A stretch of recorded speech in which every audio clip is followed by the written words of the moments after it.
por si vuestra imaginación no da suficiente de sí, ellos nos están diciendo los shocks globales que podemos vivir a lo largo de los próximos años.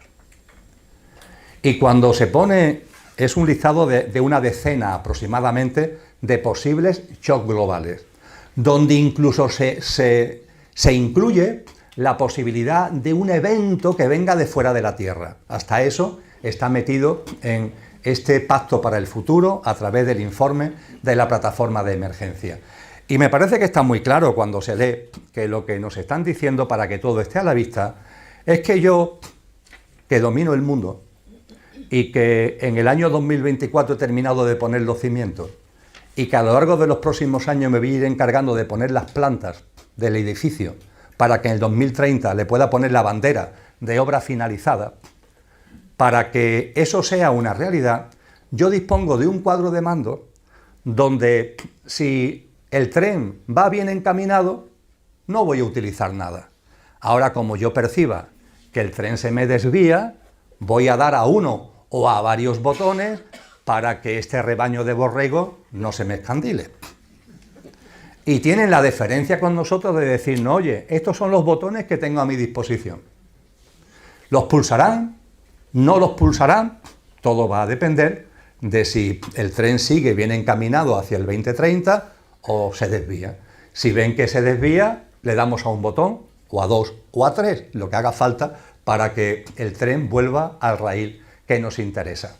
Ya evidentemente, como ensayo de ingeniería social, lo que vivimos en el 2020 fue todo un éxito para ello. Quedó claro que en cuanto que aparece el tema del miedo, en cuanto el miedo se amplifica y se continuamente empieza a reproducirse en los medios de comunicación, aquí hay una enorme cantidad de personas que se alinean y están dispuestas a hacer lo que sea y que están dispuestas incluso a renunciar a parcelas de libertad por una teórica seguridad, hombre, porque lo importante es la seguridad, sin caer en la cuenta que la seguridad sin libertad no es seguridad, es autoritarismo, es despotismo, pero claro, ante el miedo todo eso salta por los aires.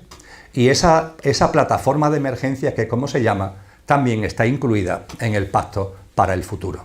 Con lo que este pacto forma también, es un componente clave de estos cimientos que se han puesto a lo largo del año 24. Pero claro, fijaros, a partir de ahí comienza algo muy interesante. Estamos terminando de poner los cimientos. Esto está bien enfocado hacia el nuevo orden mundial. Esto, los que están arriba, lo saben. Y a partir de ahí ha comenzado ya, pero cada vez lo vamos a ver más, comienza una guerra entre ellos, una pelea entre ellos para ocupar los primeros asientos. Todos quieren estar en clase business. O si estamos hablando de un tren, en lo que antiguamente en nave se llamaba la clase club, que ya no existe, y ahora sería la clase premium, ¿no? el no va más. Todos los que están ahí, en los primeros círculos de la élite, lo que quieren, lo que desean, es estar en los primeros puestos. Saben que el nuevo orden mundial va a llegar y quieren estar en esa mesa. Y a partir de ahí los movimientos son muy interesantes. Por ejemplo, los BRICS. Los BRICS son la cara externa de una parte de la élite. La élite no son uno o dos, son varios. Y están distribuidos, por así decir, por el mundo. Y todos están en pugna para ocupar los primeros lugares. Y eso se ve, la única forma de percibirlo es a escala geoestratégica. Los movimientos que utilizando a los países, utilizando a los bloques, están llevando a cabo, pero para decir, aquí estoy yo, este es mi poderío, esta es mi fuerza, y esto es lo que yo tengo en mi mano para ganarme un puesto y para reclamar un puesto de primer nivel en ese nuevo orden mundial. El BRICS, como os decía, ha incorporado a 5 países más, ya no son 5, son 10, bueno, el 10º, Arabia Saudita, ya está admitido, falta que firme la inclusión, y hay otros 20 que han pedido la entrada, entre ellos, curiosamente, digo curiosamente por su alineamiento con Europa y con la OTAN, que es Turquía, que también ha pedido entrar en el bloque de los BRICS.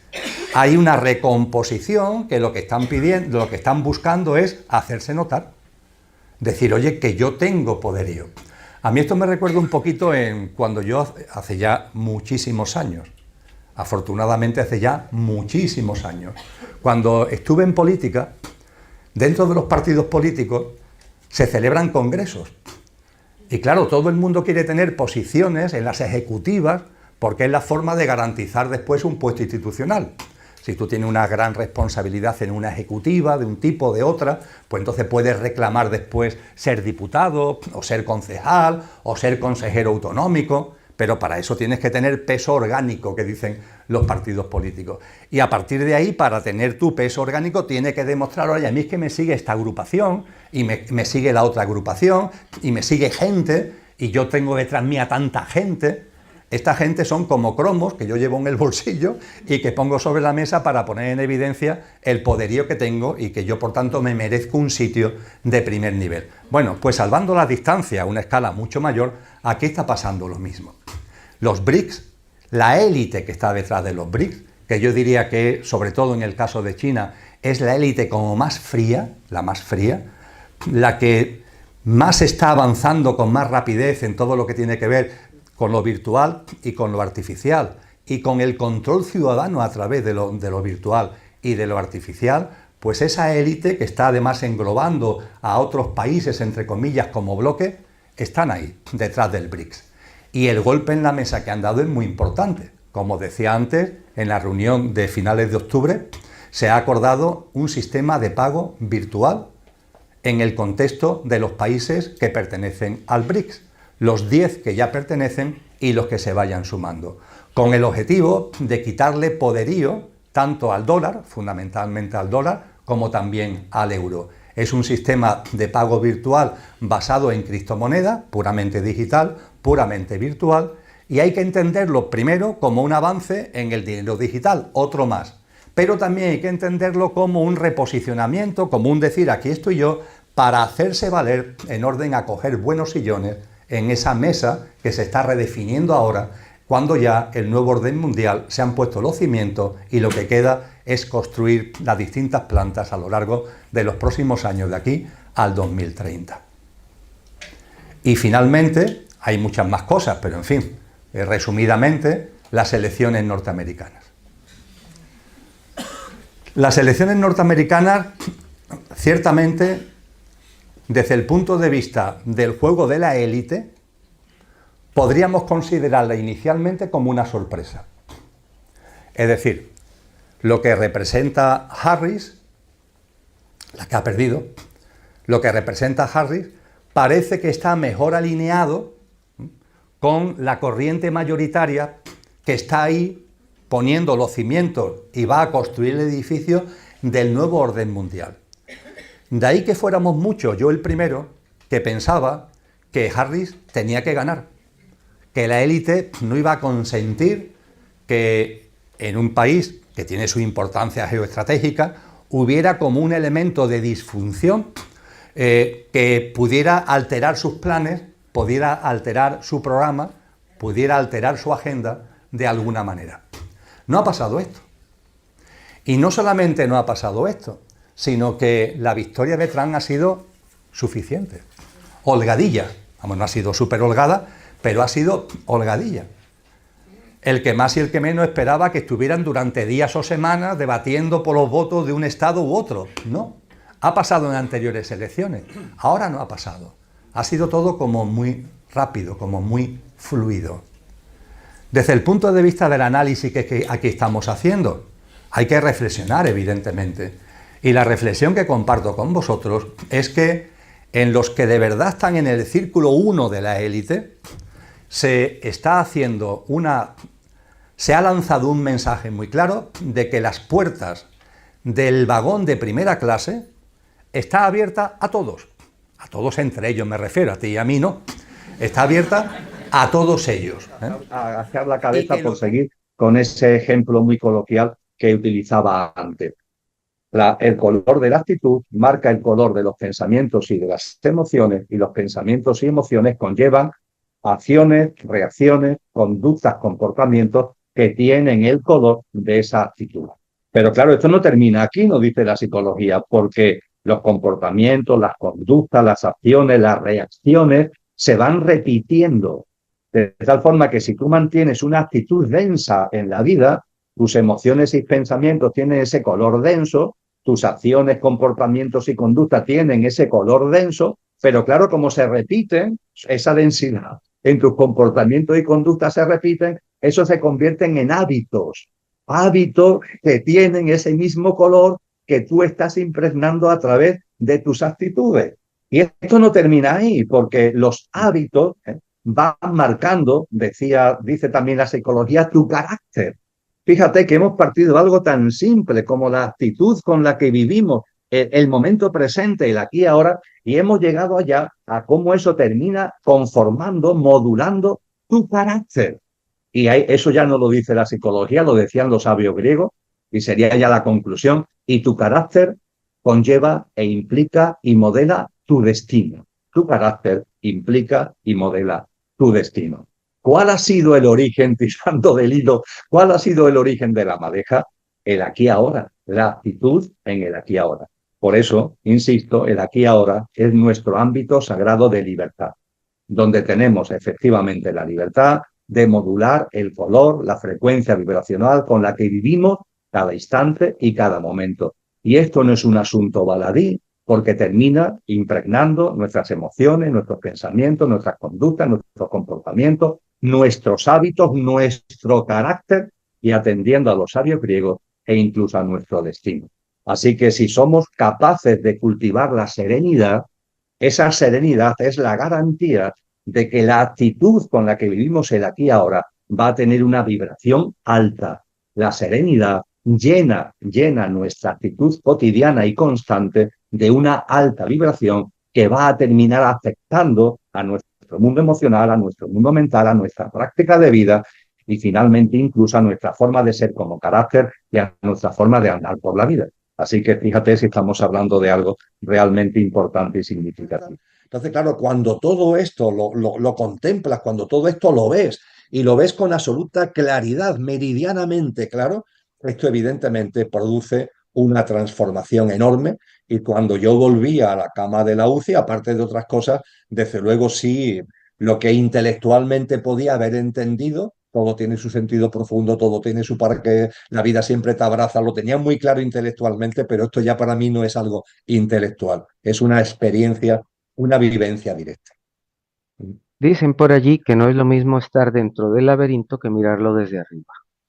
Se ve la salida mucho más fácil cuando lo vemos desde arriba y hay oportunidades que el universo nos levanta y nos hace ver desde arriba y decimos, ah, ok, ya entendí. Porque la verdad que lo habíamos, si es que algo habíamos entendido, quizás fue de manera intelectual, que fenomenal lo que es intelectual, no quiero decir nada negativo al respecto, pero cuando lo podemos incorporar y lo podemos entender, caramba, es como que quitamos un libro y abrimos otro. Es otra cosa totalmente diferente. Dos cositas que quería... Fíjate, Ariel, favor, perdona que te haga una nota a pie de página. El por favor. laberinto viene de labor into, es decir, del trabajo interior. Es una preciosa metáfora espiritual, el labor into. Y efectivamente, comprendiendo que el sendero espiritual, nuestro camino de conciencia, es un labor into, es un trabajo interior, es un laberinto, tenemos que elevar la mirada. Es importantísimo elevar la mirada porque como no eleves la perspectiva, te vas a perder por los rincones del laberinto. Ese laberinto exige una mirada. Yo recuerdo una frase sacada del libro La voz del silencio de Elena Blavatsky, donde dice, monta el ave de la vida, monta el ave de la vida. Es decir, vive la vida en la altura de este ave. Quizá por esto precisamente las tradiciones espirituales siempre han situado lo divino en lo alto, ¿no? En lo alto. Es una metáfora, ¿no? Dios no es algo que esté ahí detrás de Júpiter en los cielos, ¿no? Es algo metafórico, ¿no? Pero dentro de lo metafórico nos está dando un mensaje de lo importante de que para que pongamos en valor lo que realmente somos, tomemos perspectiva. Y esa perspectiva, como tú muy bien dices, te permite ver el laberinto de una forma distinta, totalmente distinta, si andas perdido por ahí, por los recovecos del mismo. Algo muy interesante, dicen nuestros sabios que cuando nosotros nos salimos del cuerpo, ya sea entra otra alma o se da una adición al alma que tenemos. ¿Cómo lo ves tú que viviste? ¿Que viviste eso? ¿O ese salir y regresar, lo ves tú de esa forma? ¿O cómo lo percibiste tú? Yo no percibí, Ariel, que hubiera, vamos a decirlo así, el riesgo de que alguna alma distinta entrara en el cuerpo de este tal Emilio. No. Como te decía hace un rato, al hilo de la reencarnación, de orígenes, mi percepción no es que el cuerpo viene con un alma debajo del brazo, sino que es el alma la que viene con un cuerpo, ¿no? Y yo diría que ese cuerpo, en mi caso este tal Emilio, está ligado a ese alma. No, no es algo distinto de ese alma, es el instrumento, por así decir, experiencial de encarnación del alma. Y no percibo, no estoy en posesión de la verdad, por supuesto, y no quiero convencer a nadie de nada, pero mi percepción es que no es posible ese tipo de que almas distintas entren en un cuerpo y que haya una adición de almas. Creo que el tema es más sencillo. El alma encarna, utiliza un coche, que es lo que vamos, yo llamo a nuestro pequeño yo físico, emocional y mental, y a la personalidad a ello asociada me gusta llamarlo el coche. Nuestra dimensión álmico-espiritual es el conductor encarna en un coche para vivenciar la experiencia humana y ese coche está ligado al conductor, a la dimensión álmico-espiritual y no creo que haya esas posibilidades de usurpación, de un alma ocupa, ¿no? Que se mete en el cuerpo de la otra. Sí quiero hacer una aclaración, no me refiero, digamos, a que vaya a ser un alma negativa, un alma mala, no, no, simplemente que hay como una adición, que fue lo que quizás yo entendí cuando explicaste lo de Jesús, que a razón que de determinado momento en adelante hubo como un florecimiento particular en el cual él quizás ya empezó a hacer su servicio. Yo lo veo quizás un poco diferente y sí Mm, quiero aclarar esto para que no se crea que estoy diciendo que es algo negativo o algo así, porque no, no, en absoluto, para nada. Quizás en algunas personas podría ser algo negativo o que se mm. despierte algo negativo que ya traen, no lo sé. Pero, pero bueno, ya eso sería el caso de ya de otras personas, como hemos visto. Y pongo el ejemplo así rápidamente de personas que tal vez han fallecido, regresan y hasta hablan otros idiomas que no los tenían antes, ni los estudiaron anteriormente. Eso es algo para Mm. mí fascinante, ¿no? Y no, e insisto en esto, no negativamente que sea algo desfavorable o negativo lo que pueda ingresar en la mayoría de las personas, gracias a Dios. ¿Cómo lidiar, y ya con esto voy cerrando, cómo lidiar con la incertidumbre? ¿Cómo estar nosotros en nuestro centro, como bien nos explicas, para poder ver este laberinto quizás un poco más desde arriba y un poco menos desde abajo que nos Sí. resulta tan frustrante y tan fuerte? Lo primero, Ariel, las dudas, la incertidumbre, tenemos que vivirla como una bendición, no como una amenaza, sino como una oportunidad. En el camino espiritual se necesita, que es lo que le falta a los tibios, sed de verdad. Hay que tener sed de verdad. Y esa sed de verdad nos va impulsando a, como decía Cristo Jesús, a buscar. Él nos dice, buscar y hallaréis, llamar a la puerta y se os abrirá. Pero tienes que buscar, tienes que llamar a la puerta. Y en esa dinámica de búsqueda aparecen dudas, aparecen incertidumbres, aparecen noches oscuras, aparecen momentos que a tu mente no le gusta. Pero, sin embargo, si tomamos perspectiva, volvemos a lo de antes, deberíamos entender que esas dudas es maravilloso. A mí se me acercan gente y me dicen, Emilio, es que yo tengo dudas y me lo dicen con un tono lastimero, ¿no? Y yo le aplaudo, digo, pues menos mal que tiene dudas, ¿no? Señal de que estás vivo, señal de que estás avanzando, porque si no, no aparecerían dudas en tu vida. Bienvenida a la duda, bienvenida a la incertidumbre y que sean para nosotros espoletas en el camino, no la duda pasiva que nos queda ahí como atemorizados y recluidos. No, no, no. Transformemos la duda, transformemos la incertidumbre en una especie de trampolín para avanzar. Así que a la duda, a la incertidumbre, a todo lo que ello conlleva, yo le quitaría por completo las connotaciones negativas.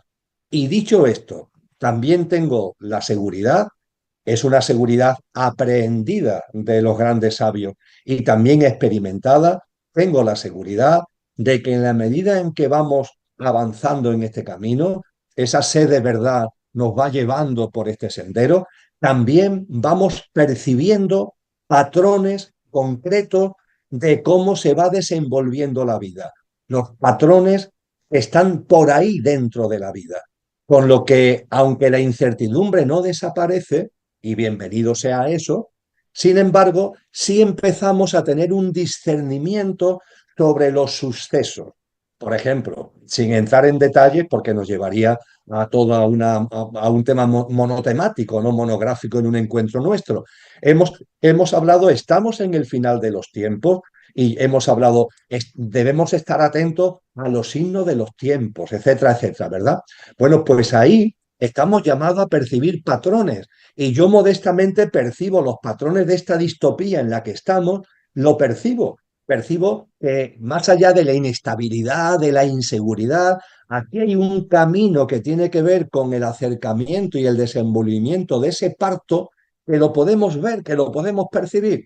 No vamos a tener la respuesta a las preguntas concretas, pero sí vamos a tener una visión amplia que nos va a permitir acercarnos a esas cuestiones que no están absolutamente resueltas de una forma distinta. Yo creo que el discernimiento va llegando a la persona que avanza espiritualmente, el discernimiento nos va enseñando los patrones por los que se va desenvolviendo la vida y junto con esto lo que decía antes, bienvenidas sean las dudas, bienvenida sea la incertidumbre y con eso no estoy hablando evidentemente de inestabilidad económica, de lo que este sistema tanto pretende, del miedo, no, todo lo contrario.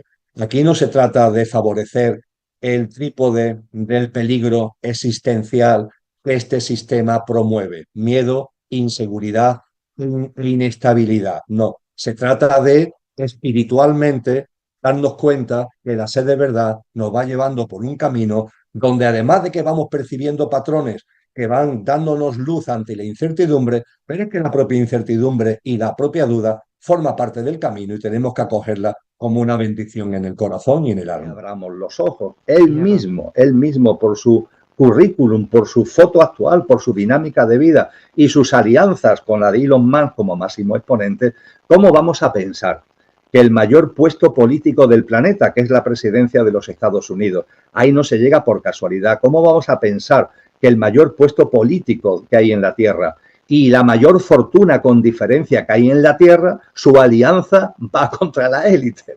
Más bien tendríamos que pensar que es la manifestación más clara de la punta de iceberg de esa élite. Muchas gracias, Emilio. Y detrás de todo esto, este panorama que explicas tan claramente, ¿cuál es el papel del sionismo? ¿Crees que han sacrificado puntos claves de la agenda woke, nos han entretenido para llevar a cabo al final el derribo de la mezquita de Al-Aqsa y construir el tercer templo? ¿Crees que es el objetivo final? Y si es así, ¿cómo crees que lo van a llevar a cabo y en qué plazos? Bien, muy interesante también todos los temas que estáis planteando y este igualmente. Bien, tenemos que ir por parte cuando hablamos de un tema tan, entre comillas, delicado como este. Quizás lo primero a entender es que lo que denominamos sionismo es un término muy manido y que es una especie de cajón desastre donde entran muchas cosas, demasiadas cosas, diría yo. Es cierto que lo que tiene que ver con Israel espiritualmente tiene un significado que en la tradición cristiana y en la tradición judaica es muy evidente, pero ojo también porque a veces llamamos lo que es sionismo en ese cajón desastre mezclando el tocino con la velocidad. Podríamos decir que cuando yo anteriormente refería a esos que se han postrado ante Satanás y que al postrarse ante Satanás han recibido esas migajas que él regala a los que se postran ante él, que son migajas muy importantes porque son los poderes, la riqueza de este planeta, podríamos decir que las familias, los nombres y apellidos que si tiramos de la historia han estado detrás de ese postrarse y de esa adoración, nos encontramos que tienen claves ligadas al mundo judío en particular. Y en definitiva, podríamos aplicarle ese término, insisto, que es demasiado manido, que es el término de sionismo. No obstante, yo creo que deberíamos olvidarnos de esas etiquetas por una razón muy sencilla. Porque esta gente se mueve muy bien en meter etiquetas y que despistan. Soy todavía más explícito y voy al hilo para aclarar más esto de lo que tú has compartido. El wokismo, es decir, la ideología woke. La ideología woke, ¿qué es lo que ha hecho? Bueno, lo que ha hecho es pervertir derechos, principios y valores que son muy importantes. Pero ¿cómo los pervierten? Pues estiran el chicle, estiran el chicle, estiran el chicle hasta convertirlo en ridículo, en algo que a muchas personas les resulta indigerible. Si nos vamos al elemento clave, hay una gran verdad. Por ejemplo, todo lo que tiene que ver con el papel de la mujer, la visibilización de lo femenino, poner lo femenino en valor. Por favor, eso es fundamental en ámbitos de conciencia y pensando en coger el ascensor para la nueva humanidad. Poner en valor todo lo que lo femenino significa y representa es fundamental. Pero claro, ellos cogen eso y empiezan a meterle una serie de aditivos y a meterle más cosas, es lo que yo llamo estirar el chicle, y finalmente nos encontramos en unas situaciones que nuestro entendimiento y nuestro sentido común casi intuitivamente, a veces no tanto por información como intuitivamente decimos, esto no puede ser, esto está como sacado de madre, por decirlo de alguna manera. Ciertamente esa estrategia de estirar del chicle hace que nos entretengamos, que nos distraigamos y que le demos vuelta a temas mientras que la corriente profunda sigue avanzando y sigue avanzando. Pero ojo, porque ellos utilizan la estrategia de los bandazos. Me explico todavía mejor. Ellos utilizan siempre la división, la separación, el tenernos divididos, separados y confrontados. Y ellos mismos lanzan una estrategia de dominio que yo denomino el plan A y el plan B. El plan A va siempre dirigido a aquellas personas que por su carácter, no las estoy criticando, por favor, es puramente descriptivo, a aquellas personas que por su carácter o por sus circunstancias son más acomodaticias, son más dados a creerse lo que le dicen, son más tibios en su temperamento, en su forma de ver la vida, no ven las cosas o la ven pero prefieren no verla porque entienden que lo va a meter en problemas. Y ellos tienen una estrategia muy elaborada que yo llamo el plan A con relación a este tipo de personas. Pero igualmente tienen una estrategia para aquellas personas que se apartan de este perfil. Es decir, a las personas que son menos acomodaticias, que son más críticas, que se piensan mal las cosas, que no se creen lo primero que le dicen, etcétera, etcétera. Para ellos también tienen un plan, que es lo que yo llamo el plan B. Y al que no pescan con el plan A, lo pescan con el plan B. Compartía con vosotras hace un año que finalmente nos encontramos a eso que podemos denominar los poderes de este mundo, la élite o como lo queramos llamar, como el célebre flautista de Hamelin del cuento de Christian Andersen, pero un flautista de Hamelin que se lleva detrás a la gente, pero curiosamente en dos filas, es decir, toca una melodía que curiosamente la gente va detrás de él en dos filas. Las filas de los aplaudidores, esos que decía del plan A, más acomodaticio, más dado a creer lo que se le dice, más tibio, ahí van, permitidme que de broma lo llame la fila de los aplaudidores, y después los que no se creen lo que le dicen, los que incluso plantean temas de resistirse, de pelear, de luchar, y van detrás del flautista de Hamelin tirándole piedras al flautista, pero ojo, van detrás del flautista de Hamelin. Ellos siempre utilizan la división, la separación, la confrontación. Cuando hablamos de crisis sanitaria aparecen afirmacionistas y negacionistas. Cuando hablan de cualquier cosa aparecen los antis y los pro. Cuando se habla del cambio climático, afirmacionistas y negacionistas. Y no nos damos cuenta que de esa forma nos llevan por las dos filas al mismo sitio. Es el momento de decir, no, yo no voy a estar ni en la fila A ni en la fila B. Yo no quiero participar más de este tinglado, no quiero ni aceptar lo que dicen, ni siquiera resistirme a lo que dicen, pero haciéndole el juego a ellos, porque al final esos que se resisten tanto a lo que dicen, resulta que viven como ellos quieren, viven conforme a los patrones, conforme a la práctica de vida, conforme a las pautas, a las conductas, a los comportamientos, el día a día que ellos quieren. No, por favor, vamos de verdad a desconectar, a desvincular y empezar a vivir de una manera distinta. Y en estos bandazos no se extrañe nada, pero nada, que ahora que estamos viviendo una especie de bajada del wokismo, por meterlo ahí, ¿no?, en esa apreciación general, no se extrañe nada que en el 2028 asistamos a un resurgir del wokismo. No se extraña absolutamente nada, porque de la misma forma que una cosa la suben y después la bajan para meter otra, después cuando le interesa vuelven a subirlo. Es decir, yo creo que es el momento de centrarnos un poco más en lo que de verdad nosotros queremos, en la forma de vida que queremos llevar, en nuestras relaciones primero con nosotros mismos, en nuestras relaciones con los demás, en la mano tendida que podemos tener con personas que de algún modo percibimos y sentimos que con nosotros pueden caminar en ese sendero que nos debe llevar a esa nueva humanidad a la que estoy hablando. Y creo que mientras que estemos en tanta distracción, incluyendo el célebre sionismo, que si sionismo por aquí, que si sionismo por allí, vamos a ver, aquí lo cierto es que hay un poder espiritual involutivo ante el cual se han postrado un grupo de personas que es verdad que históricamente han sido fundamentalmente familias judías, pero ojo, no han sido solo familias judías, con lo cual no podemos entrar de ninguna forma ahí a saco a la hora de decir los responsables son ellos. No, los responsables en última instancia somos todos, porque todos le hemos cedido el poder el que cada uno tiene en su ámbito, lo hemos cedido a lo mismo, ¿no? Esa frase que yo decía antes, te puedo dar todo esto porque me ha sido dado. Todos al final somos responsables y más que poner el dedo y más que señalarnos tendríamos que mirar a nosotros mismos, aunque evidentemente hay escalas y niveles de responsabilidad. Y muy especialmente el estar observando todos estos signos de los tiempos, que es lo que nos han llamado los maestros y las maestras, observar los signos de los tiempos, pero que esa observación de los signos de los tiempos sea siempre una luz, no sea ni mucho menos una oscuridad que de alguna forma nos nieble, sino que sea una luz, porque observando los signos de los tiempos es un indicador de nuestro renacimiento, de por dónde debemos ir, que es precisamente desvinculando, ¿no?, de todo lo que yo acabo de compartir. La forma de expresarnos son humanoides.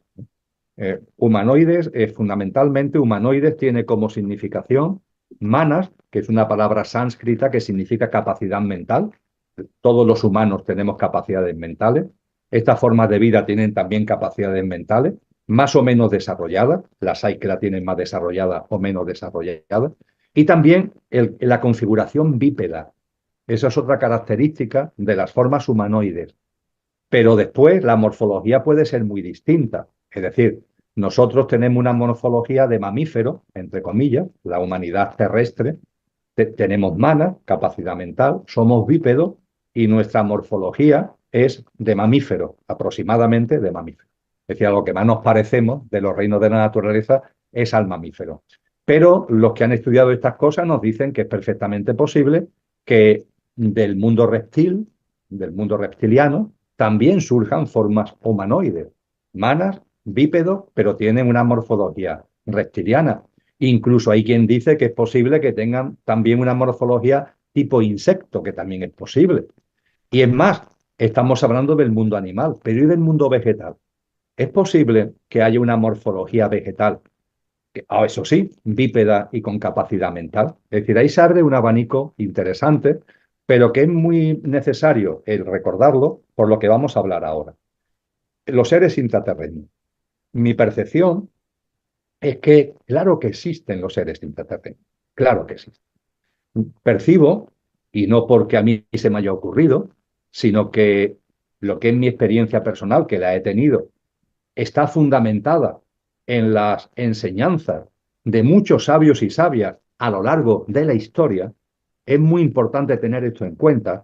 Hay mucha documentación, hay muchos escritos que nos hablan de que en el planeta Tierra estamos nosotros viviendo sobre la faz de la Tierra, ¿verdad? Nosotros pisamos el suelo terrestre. Nosotros, el mundo animal, el mundo vegetal, pero se nos dice que por debajo nuestra hay otro mundo que es el intraterreno. Nosotros seríamos el extraterreno, no el extraterrestre. El extraterrestre es el que está fuera de la Tierra. Nosotros seríamos extraterrenos porque estamos encima de la Tierra. Están los intraterrenos que viven dentro de la Tierra. Y ojo, porque en medio hay otro mundo, que es el mundo intermedio. Unas formas de vida que están entre el extraterreno y el intermedio. En el mundo extraterreno estamos nosotros, los reinos de la naturaleza, etcétera, etcétera. El mundo intermedio, que está como a caballo entre el extraterreno y el intraterreno, es el que está descrito con mucho detalle en una serie de documentos, de historias, de textos, de tradiciones, que hoy esta sociedad, que ha perdido una gran capacidad de conciencia, anda muy perdida en muchos casos, esta sociedad denomina mitos y leyendas, pero que realmente detrás de esos mitos y leyendas hay realidades. Existen las hadas, hay hadas, hay eso que hemos denominado gnomos, hay una serie de formas de vida que además se caracterizan todas ellas por ser muy bondadosas, es decir, tienen unas cualidades evolutivas y que viven en perfecta sintonía con la Madre Tierra y cuidando el propio discurrir de la vida en la Tierra. Es decir, las hadas, los gnomos, esas formas de vida no están ociosos, entre comillas, realizan una labor que es una labor de servicio a la vida, entre ellos, de cooperación entre ellos, pero también de servicio a la vida. El hecho de que ese mundo intermedio no se ponga en contacto con nosotros es simplemente porque conocen el estado de conciencia que fundamentalmente hay en esta humanidad. Si una hadita apareciera en escena, nosotros la meteríamos en un frasco y haríamos con ella experimentos de laboratorio. Si un gnomo apareciera en escena, idem de idem. Es decir, no tenemos un estado de conciencia donde lo consideráramos como hermano. Si no consideramos hermanos a los humanos que son como nosotros, vamos a considerar hermanos a esas formas de vida. Entonces ellos, entre comillas, viven con discreción con relación a nosotros. Pero siempre se ha hablado de su existencia. Y algo muy llamativo que estamos viviendo en la actualidad. No se ha llegado, y no digo de las grandes redes sociales, no ha llegado de algún amigo, amiga o conocido, como ahora vamos con los móviles y estamos haciendo fotos continuamente, que se ha hecho una foto en un paraje natural, en un bosque, en una montaña. Se ha hecho la foto a sí mismo, se la han hecho entre ellos, ¿no? Pero que cuando han visto la foto, detrás, como detrás de una roca, como detrás de un árbol, aparece una carita muy, muy rara, una carita además muy singular, como si la carita estuviera, sí, es una carita con identidad propia, pero como si estuviera sobre el propio árbol o sobre la propia roca. Sí, Hay muchas fotos y son fotos, insisto, que no son de grandes foros, no, gente anónima, entre comillas, que se hace una foto y mira por dónde detrás aparece. Bueno, están ahí. Se nos dice en las tradiciones que fundamentalmente este mundo intermedio tiene mucha presencia donde hay agua, vegetación y roca. Es decir, en los parajes donde confluye la vegetación, el agua y las rocas, es donde principalmente están estas formas de vida que están ahí, como antes decía, entre los extraterrenos y los intraterrenos. Y por supuesto, existe el mundo intraterreno. El mundo intraterreno, como María José ha apuntado, tiene distintos niveles evolutivos, pero todos ellos son niveles evolutivos con un estado de conciencia mayor que el nuestro. De hecho, ellos, para enlazarlo con lo que antes compartíamos, yo diría que el mundo intraterreno, también le pasa al mundo intermedio, pero especialmente al intraterreno, ya tiene como conjunto de mundo intraterreno, de humanoides intraterrenos, ya tienen la frecuencia vibratoria para poder vivir en la tierra restaurada. Dicho en el símil coloquial que antes usé, ellos están ya dentro del ascensor, tienen la capacidad, vienen ya viviendo hace mucho tiempo como colectivo intraterreno, con un estado de conciencia muy evolucionado. Y ellos lo que hacen fundamentalmente es ayudar a la Madre Tierra. Ese proceso vibracional Ellos tienen unas capacidades energéticas a través de cristales y están apoyando a la Madre Tierra en este proceso de incremento vibratorio al que estamos haciendo referencia. Y mantienen contacto con algunos seres humanos extraterrenos. Lo mantienen, pero muy elegidos. Personas muy elegidas en las que tienen confianza, que por su estado de conciencia consideran que se pueden abrir a ellos, o algunos grupos. Hay tradiciones, por ejemplo, en el ámbito de lo que ha sido América del Norte y América Central, de una tribu que tuvo y tiene un alto estado evolutivo, que son los anahuicanos, que se consideran guardianes del mundo intraterreno. En el mundo tibetano también hay colectivos que están en contacto con los seres intraterrenos. Y por lo que sabemos, los seres intraterrenos viven en ciudades subterráneas que aprovechan la luz que viene del núcleo del terrestre, ¿no? Del núcleo de fuego que hay en el centro de la Tierra. Esa es la luminosidad en la que ellas viven. Nuestra luminosidad para ellos es excesiva porque están acostumbrados a una luz más tenue y viven en ciudades, lo podríamos denominar así, que nos dicen que hay unas 52 repartidas por todo el mundo intraterreno, y que no hay más normalmente de 200 o 250.000 habitantes en cada una de estas ciudades. Si multiplicáis 250.000 por 52, estamos hablando de un puñado de millones, nada que ver con los 8.000 millones que somos los seres humanos. Y estos seres intraterrenos están ahí, están evolucionados, están en sintonía con la Tierra restaurada que llegará cuando corresponda, realizan una labor de apoyo a la Madre Tierra en ese proceso de frecuencia evolutiva mayor, y no es que nos tengan ni mucho menos ojeriza o no quieran saber de nosotros, nos tienen un gran cariño, nos tienen un gran amor, nos consideran hermanos y saben que viviremos como hermanos cuando la Tierra restaurada sea una realidad. Pues qué bonito.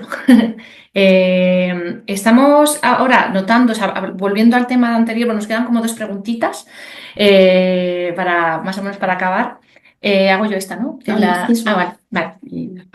Bueno, pues que estamos notando, lo hemos hablado anteriormente, que la cosa se está poniendo muy intensa y hay ciudades en las que ya como Madrid, yo cada vez que bajo a Madrid siento que no puedo estar en Madrid, o sea, siento como una carga, una densidad muy exagerada. Entonces, lo que te quería preguntar es cómo podemos escapar de esto, o sea, como la solución, lo que tú propones, porque de lo que se trata yo creo que es de hacer como soluciones positivas, ¿no? Un poco nos has contado ya, pero me gustaría que nos contaras qué es lo que podemos hacer en estos tiempos de huracán. Eso está muy condicionado, Sara, por las circunstancias personales, familiares, laborales de cada uno. Por ejemplo, en mi caso, puedo decir que soy un privilegiado. Yo ya concluí mi actividad laboral, estoy jubilado, tengo un margen de maniobra personal, familiar inmenso y, por tanto, mi esposa y yo pudimos llevar a cabo en el año 2020 precisamente lo que llevamos barruntando hace tiempo. Vámonos de la gran ciudad. Y ya está, nos hemos venido a vivir en un contexto distinto que nos permite no estar metido en ese mare magnum de urbano y vivir de otra manera. Pero claro, hay personas que esta posibilidad no la tienen. No la tienen por sus circunstancias, como decía antes, personales, familiares, laborales, económicas, no la tienen. Y a esas personas que no tienen alternativa, ¿qué se les puede decir? Porque claro, yo viviendo en contacto con la naturaleza, pues contacto con la naturaleza, me paseo por ella, respiro un aire que no es el aire de la ciudad, percibo que mi prana, ¿no? Mi componente vital está reforzado debido precisamente a ese mayor contacto con la naturaleza. Pero cuando estamos hablando de personas que están metidas en la urbe y tienen que vivir en la urbe, bueno, yo creo que lo fundamental, lo realmente importante, tiene que ver con nuestra armonía propia, con nuestro equilibrio propio. Cuando vamos recuperando la memoria de lo que somos. Yo no soy Emilio. Tú, Sara, no eres Sara. Tú, María José, no eres María José. Lo que llamamos Emilio, Sara, María José, es nuestra apariencia. A mí me gusta llamarlo nuestro coche. Es el pequeño yo físico, emocional, mental y la personalidad a ello asociada. Pero en el coche, llámese María José, Sara o Emilio, en el coche está encarnado algo maravilloso que es imperecedero, que no va a conocer la muerte. En la tradición cristiana se le dice que tiene una connotación almico-espiritual. El nombre es lo de menos. Yo lo llamo el conductor. El conductor que encarna en el coche para vivenciar la experiencia humana. Y que cuando el coche deje de funcionar, porque este tal Emilio dejará de funcionar en algún momento, el conductor sale del coche, el coche va al desguace, el conductor sale del coche y sigue siendo, y sigue su camino vital de verdad y fundamental. Con lo que yo diría que para que esa sintonía, esa armonía necesaria para vivir en contextos densos, en contextos complicados, tiene como primer pilar el recuerdo de lo que somos y poner en valor lo que somos. Porque una vez que tú recuerdas lo que eres, la vida se empieza a ver de una forma distinta. Y esa forma distinta de ver la vida te va a permitir vivirla de un modo que te va a aportar precisamente armonía, sintonía, sosiego. Cuando vamos descubriendo lo que somos, la confianza en la vida va llegando. Percibimos que la vida no va en contra nuestra. Eso lo saben muy bien los seres del mundo intermedio y del mundo intraterreno. La vida no va en contra nuestra. La vida siempre juega a nuestro favor, siempre nos abraza. Nosotros en nuestra confusión creemos que no, que la vida nos da como susto, como disgusto. Todo lo que la vida trae consigo es para ayudarnos en nuestro proceso evolutivo, es para ayudarnos a crecer.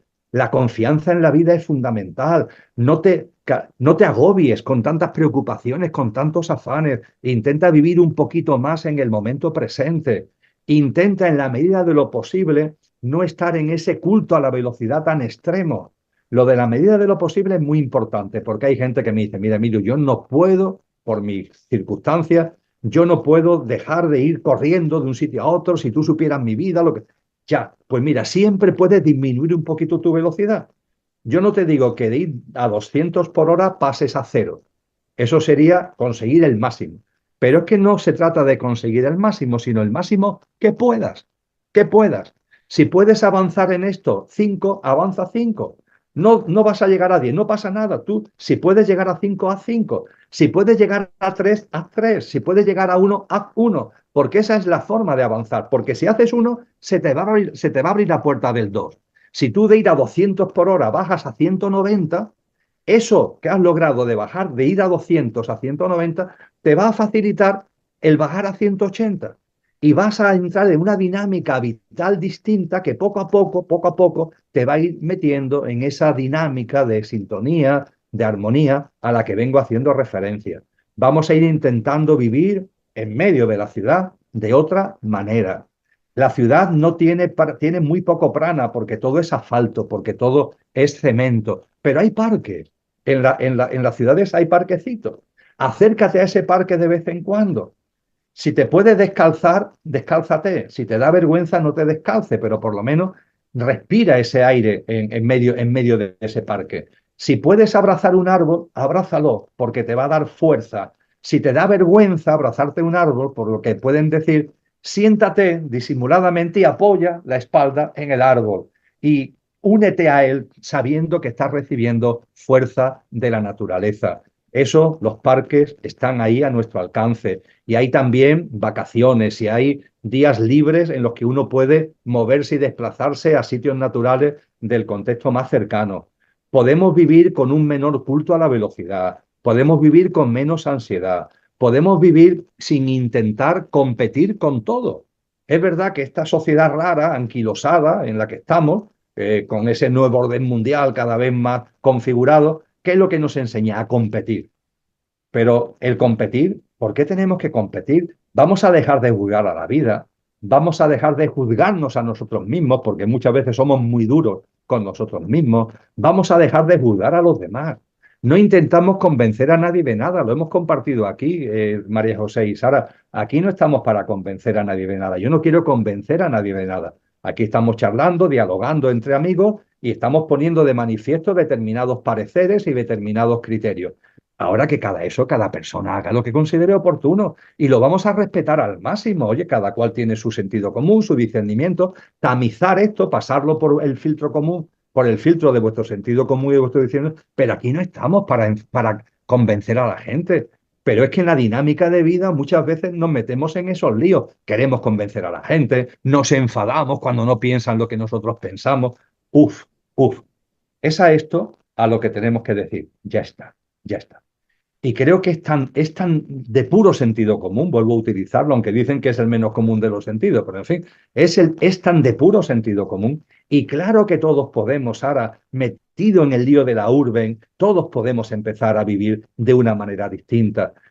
Insisto, no se trata del 0 llegar al 10, pero puedes llegar al 7, o al 5, o al 3, o al 1, pues venga, venga para adelante, porque esa es la forma y el fruto de lo poquito que haga se va a expandir de una forma tremenda. Qué bien, qué bien. Nosotros estamos en el campo en Cercedilla, viviendo, y entonces tenemos la suerte, yo Bonito tengo lugar, una lo conozco. suerte, o Sí, sea, de subir a las montañas, siempre todos los días me paseo por ahí, y Sí, es un lujo, pero es maravilloso. Entonces se nota mucho el contraste de cuando bajamos a Madrid, es un contraste sí, absoluto. nos vinimos con la pandemia para acá, porque sentimos que Madrid ya no se podía estar, que estaba todo muerto. Así que sí. tenemos mucha suerte. Bueno, ya esta es la última pregunta, ¿vale? Allá queremos retomar un poco el tema de tu último libro de la vida después de la muerte, ¿no? No sé Sí. cómo se llama el libro. Sí. Lo, ¿Qué hay después de la muerte? ¿qué hay después de la muerte? Perdón. Vale, y bueno, pues ¿qué hay después de la muerte? Eso por un lado. Y luego por otro lado, ¿qué piensas?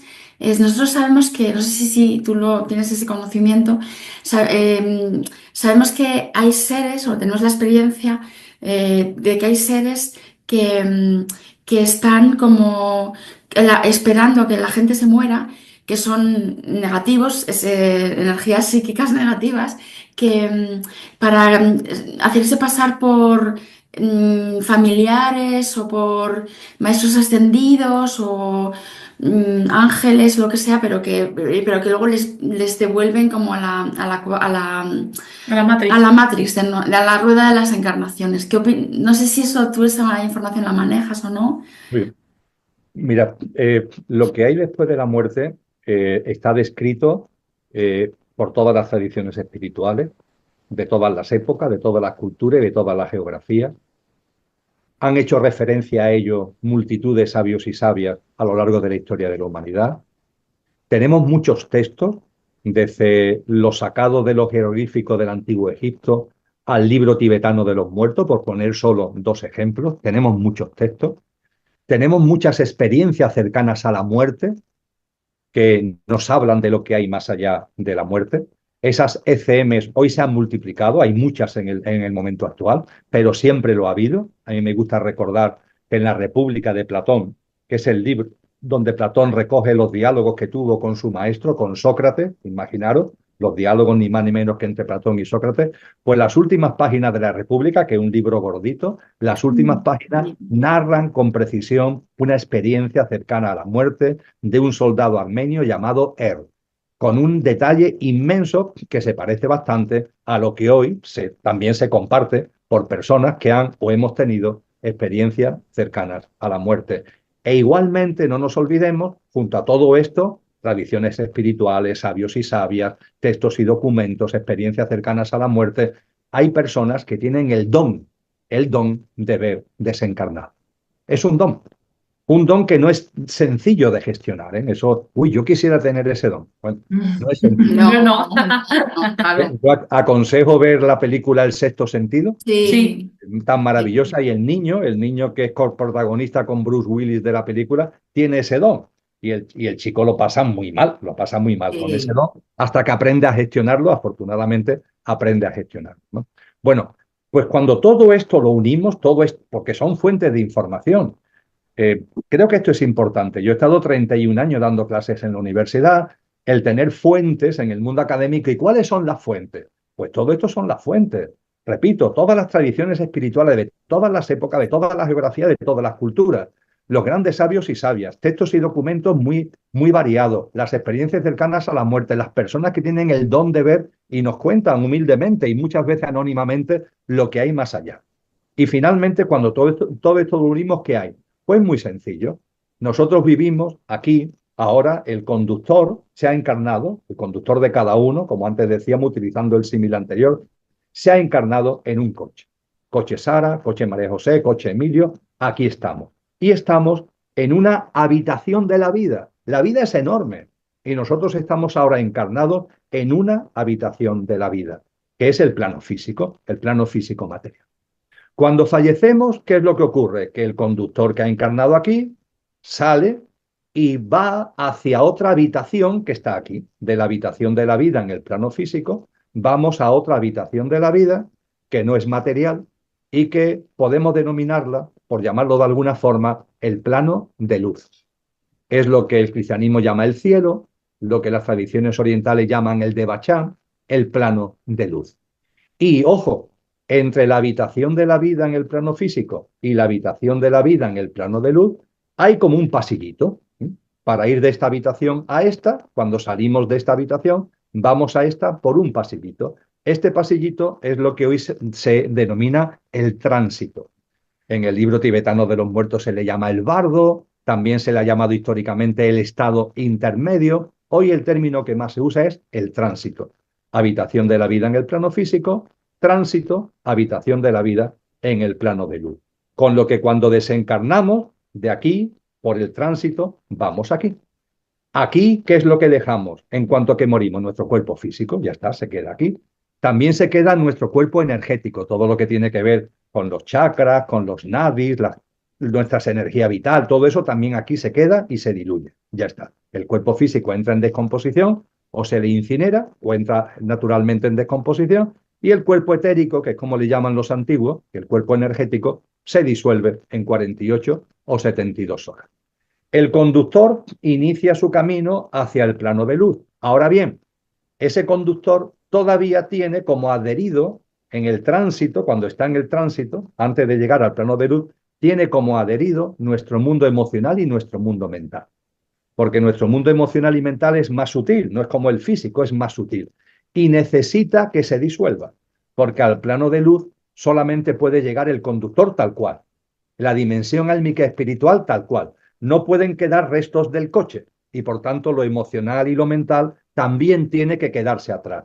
Y para eso está el tránsito. El tránsito es precisamente el lugar donde lo emocional y lo mental lo vamos soltando. Tardaremos un poquito más o un poquito menos en función de la vida que hayamos llevado. Es decir, porque los mundos emocionales pueden estar más cargados o menos cargados, el mundo mental puede estar más sobrecargado o menos sobrecargado por el tipo de vida que hayamos llevado. Pero en cualquier caso, el tránsito está para que se disuelva. Y cuando se disuelve, estamos en condiciones de entrar en el plano de luz. En el plano de luz, no vamos a entrar en ello, allí el alma tiene una especie de estado inicial de gozo, de reencuentro, pero después también, álmicamente, allí se hacen cosas, por decirlo de alguna manera, hasta que ya llega el momento en el que el alma se plantea la reencarnación, que es volver a este plano, en otra personalidad, en otro coche, volver a este plano. Podríamos decir que este es el circuito en el que hay un gran consenso en todas estas fuentes a las que hacía referencia anteriormente. Y con relación a lo que planteaba María José, tú lo has dicho muy bien. En el tránsito, según nuestro estado mental, podemos percibir unas fuerzas psíquicas que realmente, María José, en gran medida la estamos generando nosotros mismos. Yeah. Son fuerzas psíquicas que nosotros mismos generamos. Yo tengo el convencimiento, yo he tenido una ECM, estuve fallecido en la UCI de un hospital el 29 de noviembre del año 2010. Acudimos a estas fuentes que acabo de compartir y lo que hay en el tránsito es mucho apoyo. Hay apoyo de almas, hay apoyo de seres de luz, pero claro, no pueden evitar que nosotros con nuestras propia mente, como todavía la mente no se ha disuelto del todo, está todavía en proceso de disolución, creemos una serie de cosas que son desconcertantes, claro, como la que aquí estamos, que se le suele dar el nombre actualmente de los arcontes, ¿no? A estas los formas, arcontes. No os quería mencionar para no alimentarles, pero vamos. a estas formas, efectivamente. Mi consejo ante esto, ¿cuál es?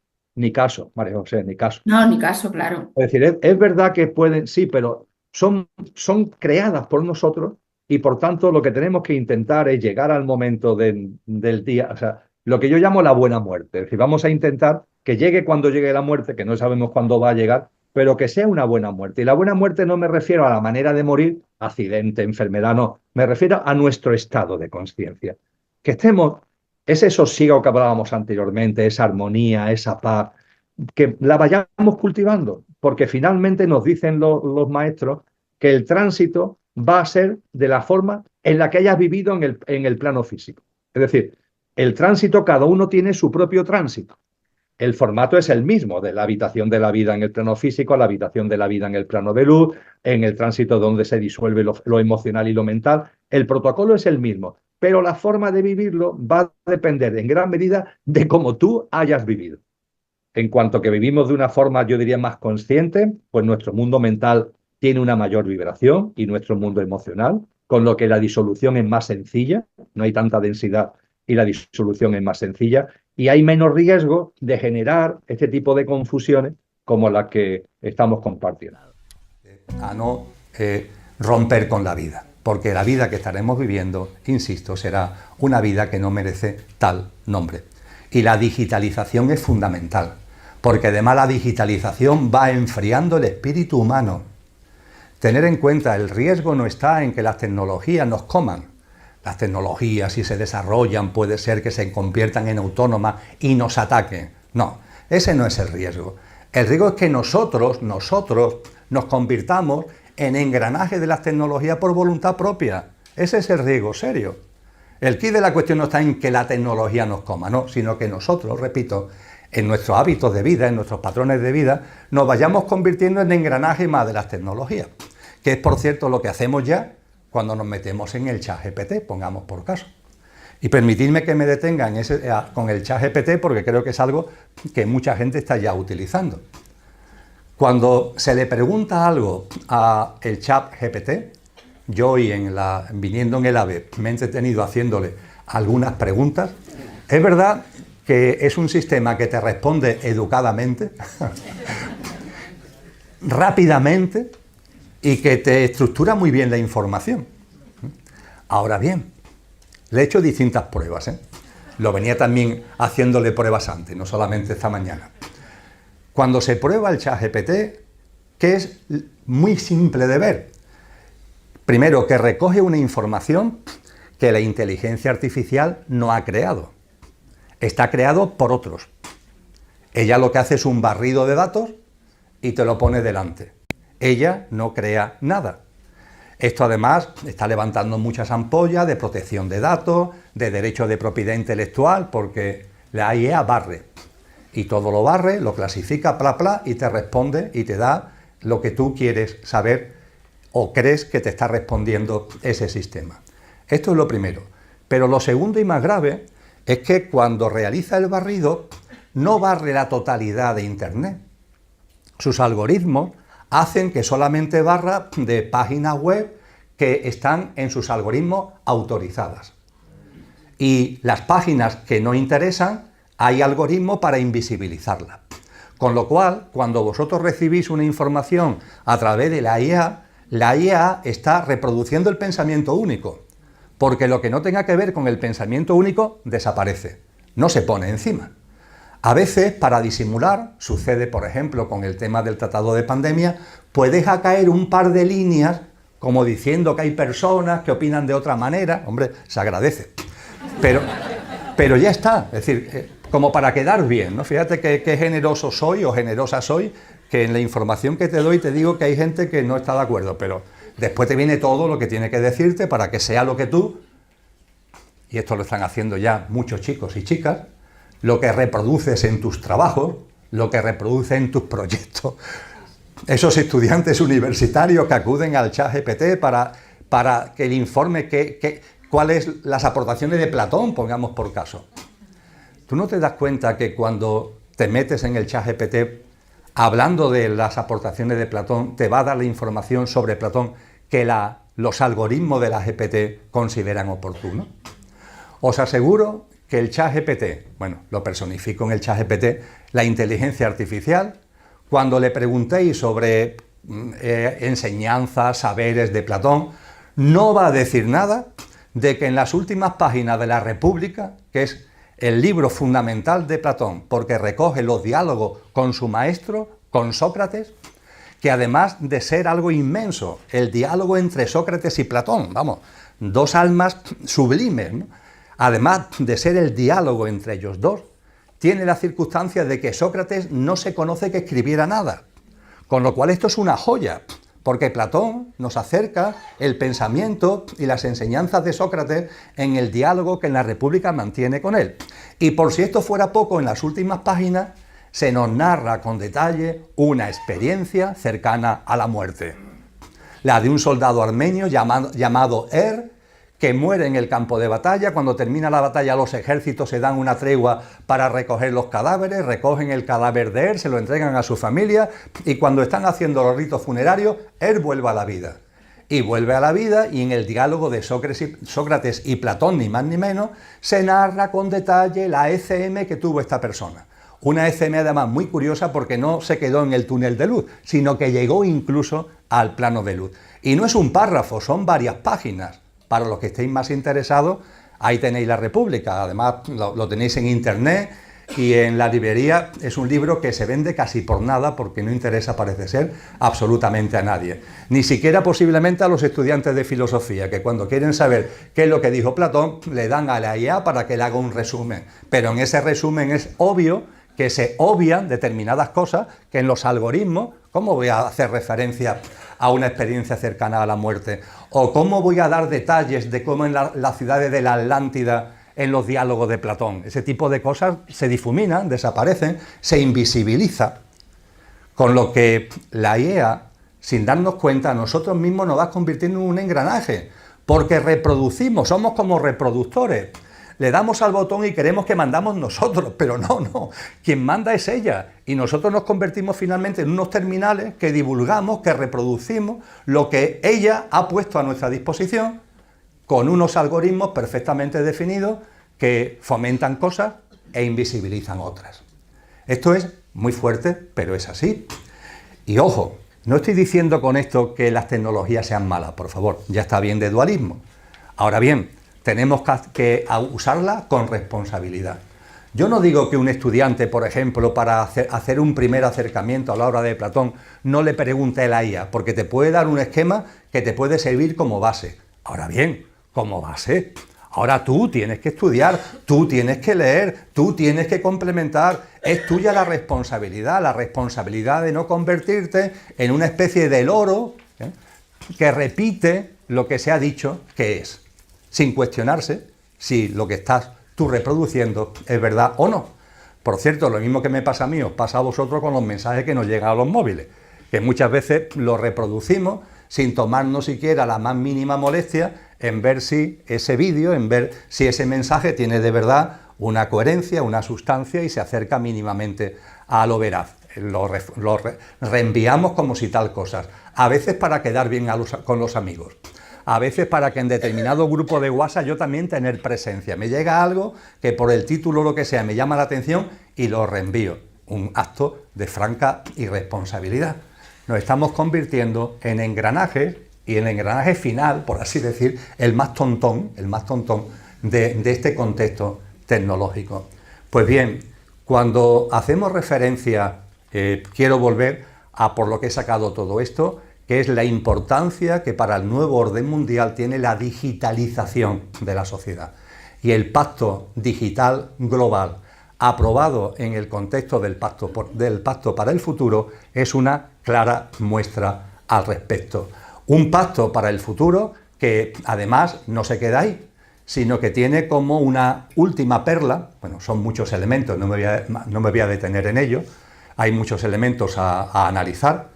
El que esté más interesado al respecto, creo que sabéis que trimestralmente hago un informe de actualidad en Ecocentro Televisión. El próximo es el 10 de diciembre a las 19:30 horas en Ecocentro Televisión, a través de internet en directo. Y siempre en la exposición del informe se proporciona también un documento extenso. Y ese documento extenso, os adelanto que para el informe del cuarto trimestre de este año, el que expondré el 10 de diciembre, una parte significativa de sus páginas, tiene casi 30 páginas, una parte de sus páginas, casi 10, se dedican precisamente al Pacto para el Futuro, desgranando todo lo que hay ahí. Pero ahora aquí, en esta especie de síntesis que estoy haciendo, lo que me gustaría compartir con vosotros o con vosotras es que el Pacto para el Futuro incluye en el pacto, esto es muy importante, un informe que Naciones Unidas emitió en marzo del año 2023. En marzo del 2023, el equipo de Naciones Unidas, los expertos de Naciones Unidas, elaboran un informe sobre plataforma de emergencias. Y ese informe era un informe. ¿Qué ha pasado? Que en septiembre del año 24 ese informe se ha incluido en el Pacto para el Futuro, con lo que ya no es un informe, sino que ya forma parte del acuerdo que se ha alcanzado a nivel mundial.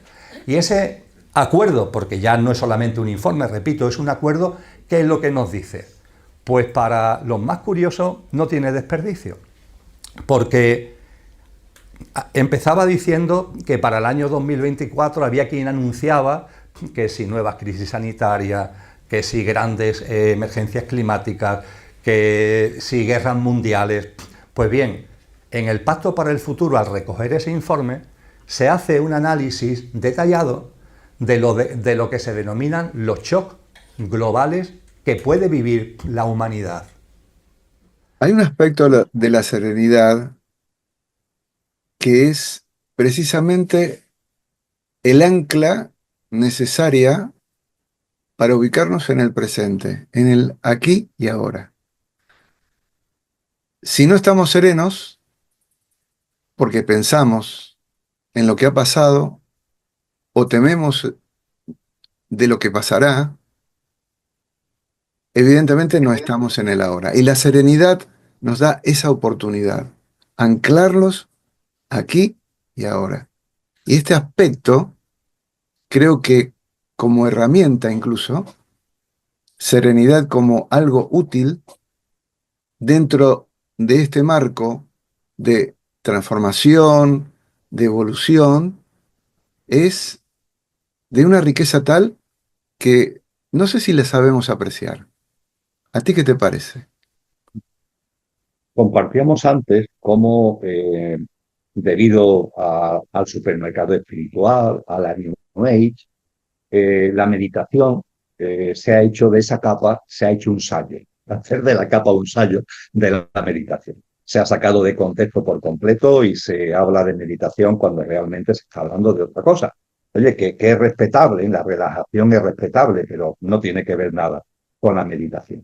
Pues bien, salvando las distancias, algo parecido ocurre en el laboraine del supermercado espiritual, de la New Age, con el aquí ahora, ¿no? Con vivir el momento presente. Algo parecido hay. Hablar del momento presente, del aquí ahora, es de una enorme trascendencia si lo hacemos con profundidad y lo hacemos además no dejándonos llevar por ficciones, sino por las grandes verdades que nos han enseñado los grandes maestros y maestras. Ten en cuenta que la llave, realmente el trasfondo del momento presente y las enseñanzas sobre el momento presente tiene que ver con el reconocimiento de lo que somos. Es decir, cuando se habla del momento presente, el momento presente tiene una dimensión superficial y una dimensión subyacente. Tú y yo llevamos ya un buen rato conversando, de momento en momento, de momento en momento. Y de momento en momento todo ha ido cambiando. Los temas que hemos tratado, tu gesticulación, la mía, si hay alguna mosca en tu habitación o en la mía, la mosca ha estado moviéndose continuamente. Si analizamos el momento presente, veremos que en el momento presente todo está cambiando continuamente. Pero ojo, hay algo que no cambia, hay algo subyacente, permanente, que no cambia. El hecho de que no cambia es que cuando hemos comenzado este diálogo, tú eres Aurelio y yo soy Emilio, y cuando cerremos este diálogo y terminemos el vídeo y cada uno volvamos a nuestros quehaceres, tú seguirás siendo Aurelio y yo seguiré siendo Emilio. Hemos entrado aquí y salimos de aquí. Mientras estamos aquí, de momento en momento hay mucho cambio, pero hay algo que no cambia, el que nosotros. Esto, cuando se hace desde un punto de vista espiritual, es mucho más potente porque nos habla de la propia experiencia humana. En la experiencia humana, cuando encarnamos, todo es un continuo cambio. Nuestro propio cuerpo en el que encarnamos está cambiando, como nos dice la biología, continuamente. Y todo está cambiando, es un movimiento continuo a nuestro alrededor, ¿verdad? Pero hay algo que no cambia, el ser que somos.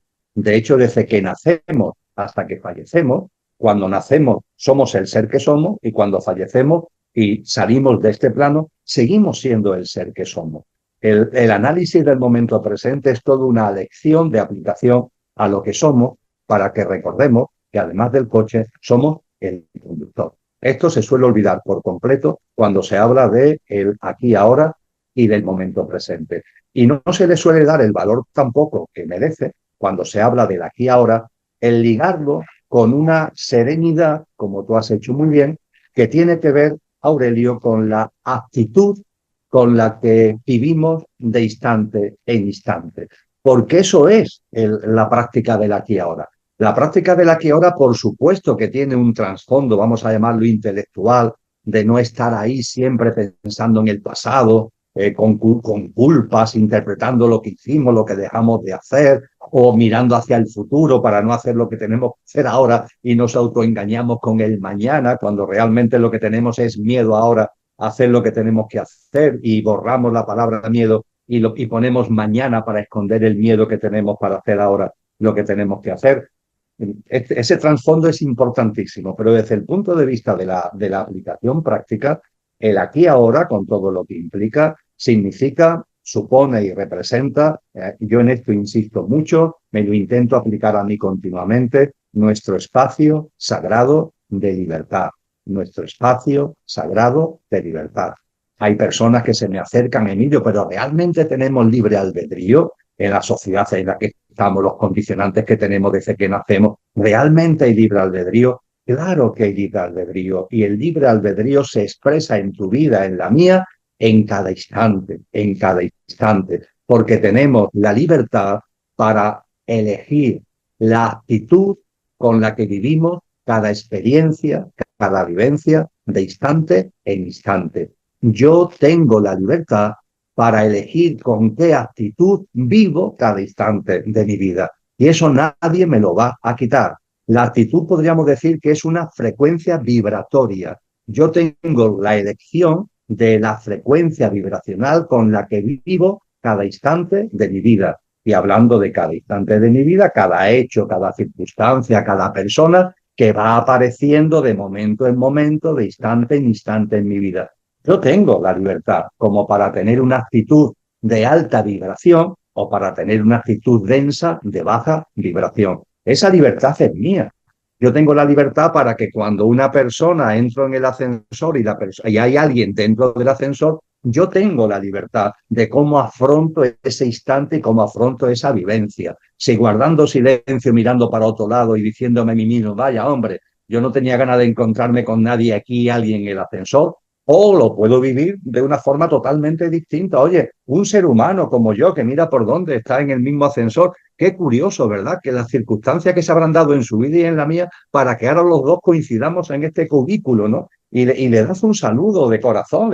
Hombre, no digo que te eche encima y la abrace para que no haya malentendido, pero sí le da unos buenos días o unas buenas tardes, sí le das un saludo que te sale de forma cariñosa con una alta vibración. De esto se trata.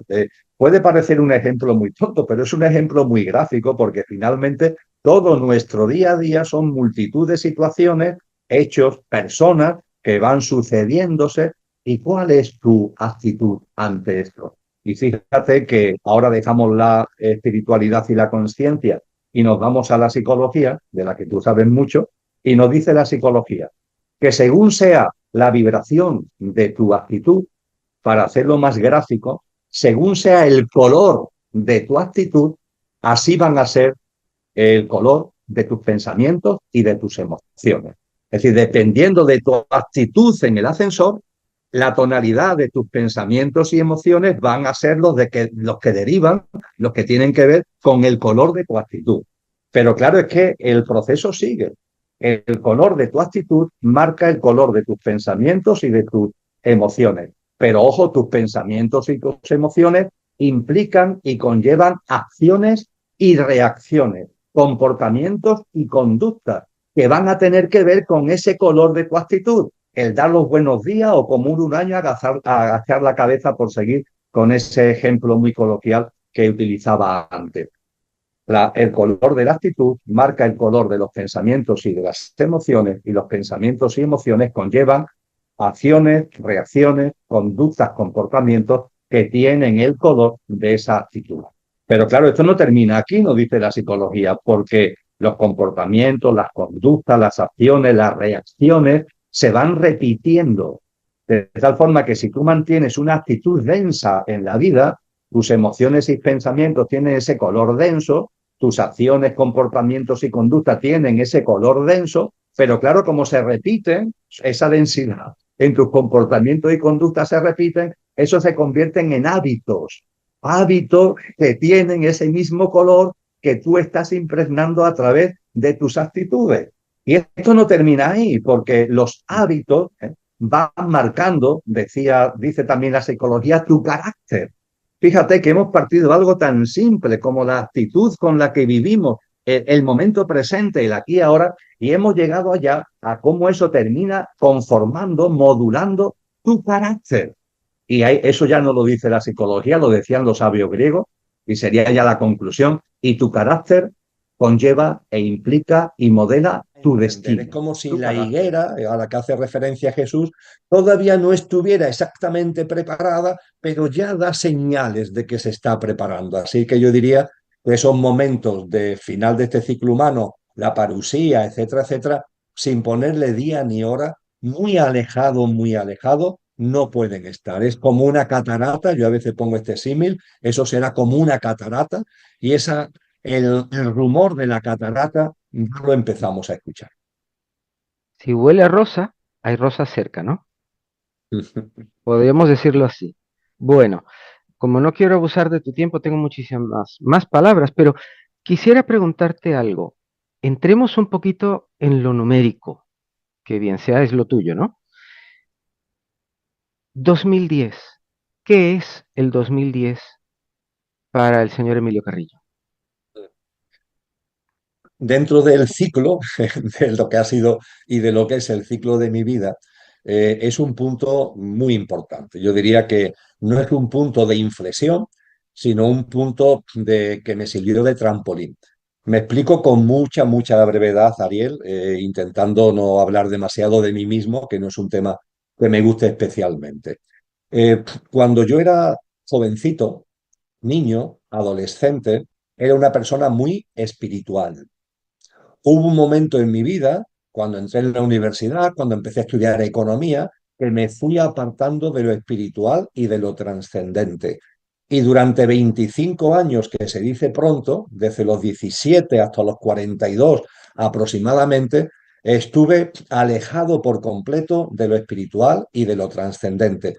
Creo que era buena persona, Ariel. No está bien que yo lo diga, pero creo que siempre he intentado ser, en mi dinámica de vida, profesional, familiar, personal, buena persona, pero muy alejado de esa espiritualidad y de esa percepción trascendente de la existencia que tenía de niño y de jovencito.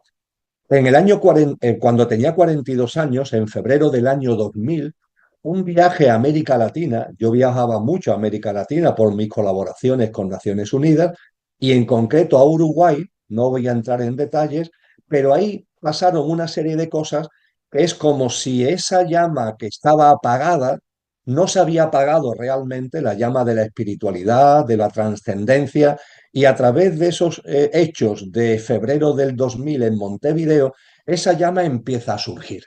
Y lo que había desaparecido de mi vida empieza a tomar fuerza. Y va tomando fuerza desde el año 2000 cada vez más. Mi situación era muy particular en aquellos momentos porque mantenía la docencia universitaria, pero también estaba en la actividad política, era vicealcalde de Sevilla. Y claro, lo que fui sintiendo en la medida en que esa llama crecía y crecía y crecía, y me estaba dando una vida plena que realmente no había tenido hasta ese momento porque la había perdido durante esos 25 años, por más que tuviera mucho éxito, ¿no? Profesional, económico, pero había un vacío interno en mí que sin embargo esa llama que estaba ahí creciendo y creciendo estaba cubriendo y me estaba dando plenitud. Y entre el año 2008-2009 decidí dejar todo. Dejé la docencia universitaria, dejé la actividad política, empecé a soltar, hice cambios en mi vida. Y mira por dónde, Ariel, cuando estoy, por así decir, comenzando una nueva vida, la vida me dice no es suficiente. La ruptura tiene que ser aún mayor. Y tengo un accidente de montaña que podría haber sido muy grave, pero que solamente me ocasiona una fractura de peroné. Pero mira por dónde, la fractura de peroné, al cabo de no mucho tiempo, me provoca trombosis que me llevan a una situación límite hasta el punto de que a las 16 horas del 29 de noviembre del año 2010, precisamente, vivo lo que se llama una experiencia cercana a la muerte. Es decir, pierdo las constantes vitales en la UCI de un hospital, me dan por muerto, pero vuelvo a la vida. Y cuando vuelvo a la vida, vuelvo con el bagaje de una ECM, de una experiencia cercana a la muerte. Y esa ECM lo que me enseñó con rotundidad, pero no como algo intelectual, sino como algo vivido de primera mano, es de que somos mucho más que el cuerpo físico. Mi cuerpo físico estaba en la cama muerto, yo estaba como un ser de luz fuera de ese cuerpo físico, viví unas experiencias de reencuentro álmicos con otras almas, percibí lo que es el túnel de luz, tuve oportunidad de conectar en ese túnel de luz precisamente con la fuerza espiritual de Cristo, y todo ello cuando volví a la cama del hospital, porque no morí, sino que fue, aquí estoy, sino que fue una ECM, evidentemente me aportó un bagaje que si ya estaba soltando, si ya estaba rompiendo con una dinámica para nacer de nuevo, esto ya me impulsó por completo. Y por si no fuera suficiente, la recuperación fueron 11 meses, es decir, fue una recuperación física muy lenta de aquello que viví, lo cual me sirvió para estar durante muchos meses en silencio, en introspección, en encuentro interior. Y yo creo que ya en septiembre del 2011, cuando volví a mi actividad, vamos a llamarle normal, se había producido, yo diría que esa gran transformación, ese gran cambio. Así que le estoy muy agradecido. Así fue un accidente, mi cuerpo falleció, para la mente fue una experiencia muy dura, entre comillas, pero para mí fue toda una bendición. Yo preguntaría, ¿recuperación o entrenamiento? ¿O ambos?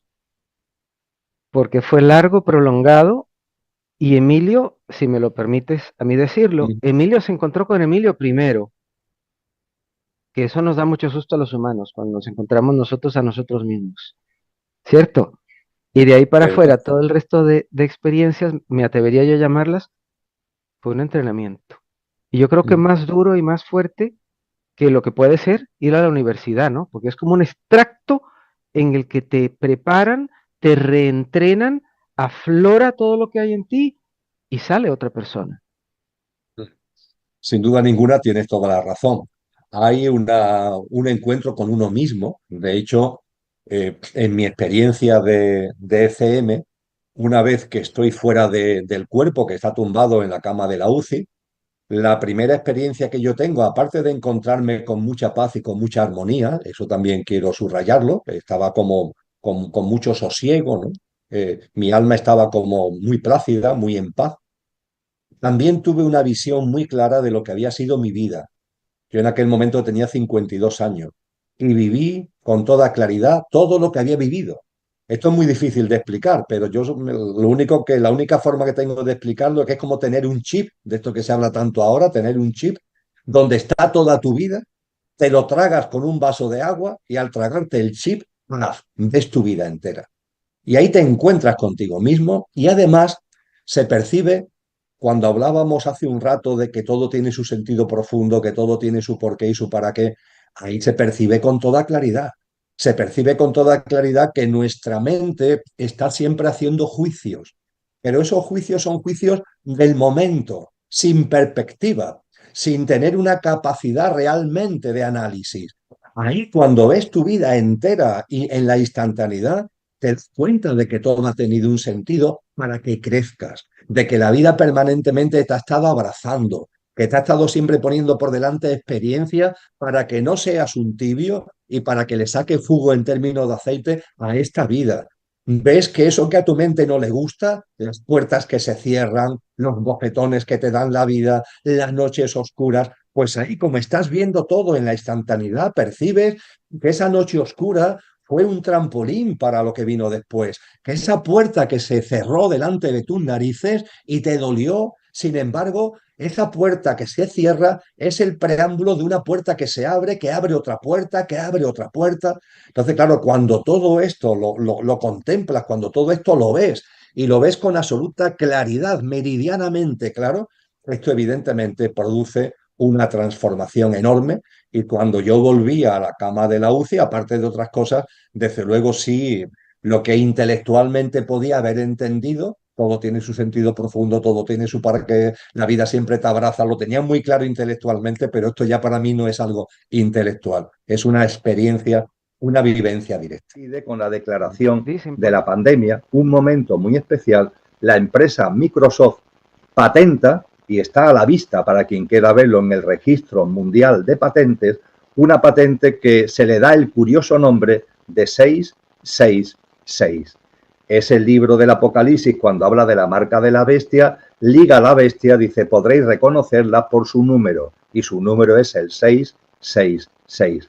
Pues el Registro Mundial de Patentes, en marzo del año 20, a una patente de Microsoft que liga precisamente esto porque liga el dinero digital con sensores internos del ser humano, donde los parámetros vitales del ser humano te hacen que tenga luz verde o no tenga luz verde para hacer transacciones económicas, no depende ya solo de que tengas patrimonio, sino de que se te dé luz verde porque tus parámetros, por los motivos que sea, a lo mejor por ingerir determinada sustancia, verbigracia, ¿no?, se atengan a los parámetros que ellos consideran como los normales, si no se te bloquea en tus transacciones. Esa patente de Microsoft 666/2020, la verdad es que es una auténtica maravilla para poder entender esto. Ahora bien, querida Claudia y amigas, en los textos que hablan de la marca de la bestia, se nos indica que esto no va a ser inmediato. Es decir, la marca de la bestia es cuando el nuevo orden mundial ya no solamente se ha instaurado, sino que ya llega un momento muy concreto que no tenemos fecha, es decir, se termina el edificio del nuevo orden mundial. Vamos a mantener la hipótesis que en el 2030. Pues una vez que eso suceda, no sabemos cuándo aparecerá dentro del nuevo orden mundial un poder que se plasmará en dos personas, lo que los textos cristianos llaman la primera bestia, que tendrá un perfil político y bajo él, por delegación de esta primera bestia, una segunda que será la que de alguna forma atraiga a las personas desde un punto de vista espiritual que realmente no será espiritual. Y solo cuando eso sucede, solo cuando estos personajes, vamos a llamarlo así, aparecen en escena, que no es el inicio del nuevo orden mundial, es después, y no sabemos qué tiempo hay en ese después, es entonces solo cuando se nos dice que se instaura la marca de la bestia. La marca de la bestia, hoy día, es posible ponerla en marcha, la patente, de hecho, o lo que es un simulacro de patente, ya está generada por la empresa Microsoft, y desde el punto de vista del dinero digital, ahí está todo el mundo de las criptomonedas, por así decirlo, el dinero digital ligado a lo privado, pero también en el año 2024 se han terminado ya todas las pruebas y todas las plataformas y todo el sistema operativo para el euro digital, para el yuan digital y para el dólar digital, que empezaremos ya a verlo en funcionamiento en el segundo semestre de este año 2025. Con lo que ya el dinero digital ahí está. Trump, al que ahora haré una breve mención como complemento a esto, Trump ha anunciado que Estados Unidos se va a convertir en la capital, el centro mundial de las criptomonedas. Es decir, el dinero digital operativamente, tanto en el ámbito de las monedas tradicionales como en el ámbito de las criptomonedas, ya se ha generado el operativo virtual, digital, para que sea una realidad.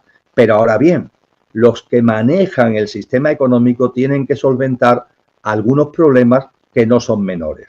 El principal, cómo encauzan una gran fuente de negocio, y ellos no van nunca a rechazar grandes fuentes de negocio, cómo encauzan a través del dinero digital grandes fuentes de negocio que necesitan el dinero físico.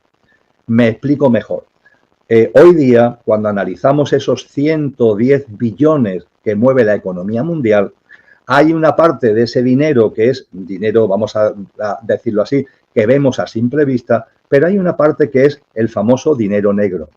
Ese dinero negro se mueve en sectores económicos que están escondidos, pero que mueven mucho dinero. El mundo de la droga a la cabeza, el mundo del tráfico ilegal de armas, el mundo del tráfico de personas. Esos son mundos que mueven muchísimo, muchísimo dinero y que por su propia idiosincrasia son oscuros.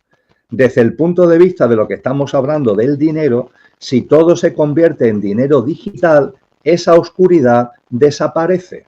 ¿Y cómo se va a hacer la transición para que esos enormes mercados, esos enormes nichos de negocio pasen de lo negro al digital, pasen de lo que está bajo cuerda a poderse ver? En ello están precisamente. Y esto no va a ser una labor sencilla. Yo barrunto que en un momento determinado habrá una especie de gran amnistía a nivel mundial fiscal para que estas fortunas y este dinero que hay ahí pueda aflorar. No soy capaz, lo reconozco, de entrar en detalle de cómo lo van a hacer, pero no es una labor sencilla.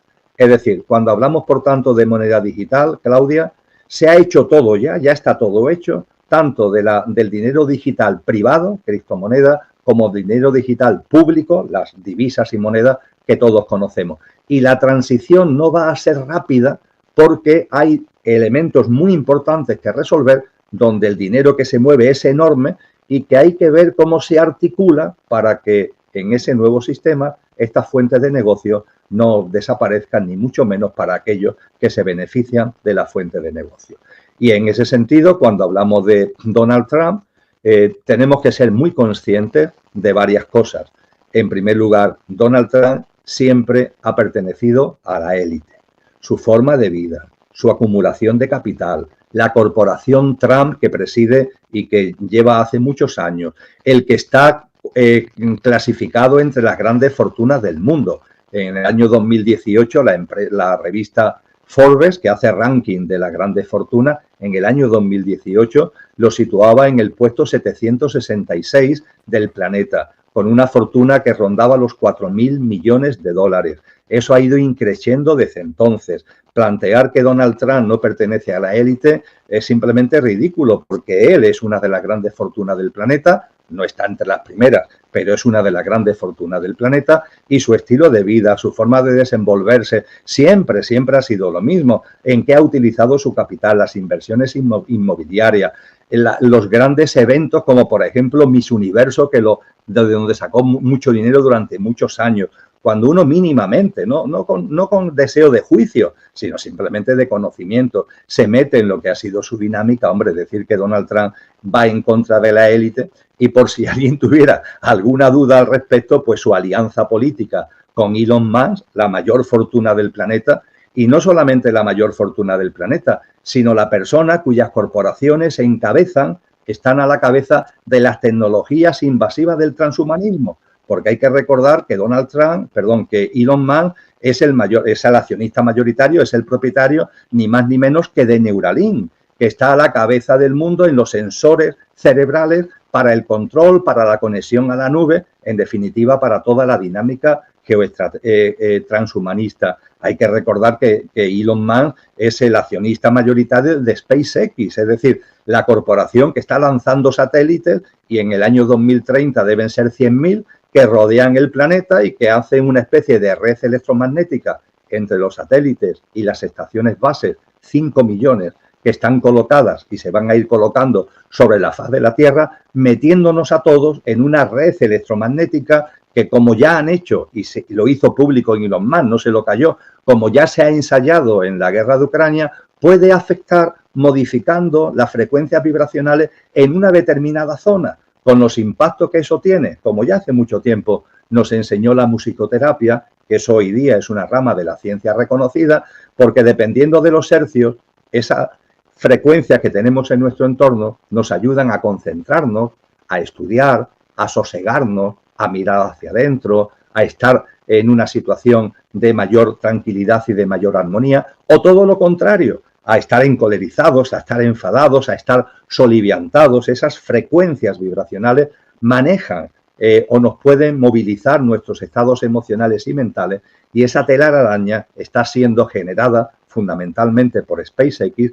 es una empresa cuyo propietario fundamental es Elon Musk. Eso por no entrar en otras muchas cosas, la observabilidad aplicada, es decir, cómo las tecnologías te observan y a partir de ahí te dan una especie de servicio que tú aceptas encantado, pero que realmente te están monitorizando absolutamente. Es lo que ocurre con la corporación Tesla, la de los vehículos, donde están los sistemas de observabilidad aplicada más avanzados. En definitiva, plantear de verdad que Trump está en contra de la élite, yo, vamos a ver, respeto todo, por favor, pero también solicito que abramos los ojos. El mismo de la cuestión, no se puede descartar bajo ningún concepto que el elemento vida extraterrestre inteligente, humanoide, aparezca en cartera de los próximos años y de aquí al 2030. En absoluto. Hay una cierta probabilidad de que esto sea así y está en la plataforma de emergencia aprobada en el contexto del Pacto para el Futuro.